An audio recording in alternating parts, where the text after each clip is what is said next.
একটা মেয়ে ভুল করে গ্লু ফেলে দিল একটা চেয়ারে।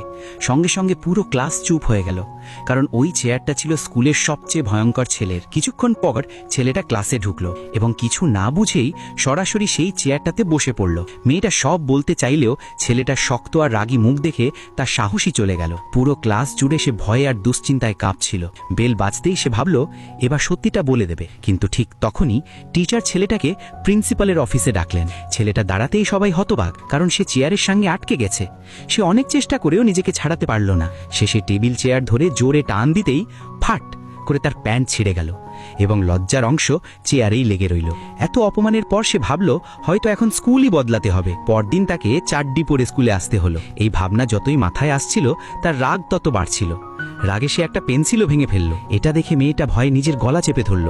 ভাবল এবার নিশ্চয়ই তার সর্বনাশ হবে। নিজেকে শান্ত করতে সে স্টাফড অ্যানিমাল মেশিনের কাছে গেল, কিন্তু সব কয়েন খরচ হলেও সাদা টেডি বিয়ারটা আর পেল না।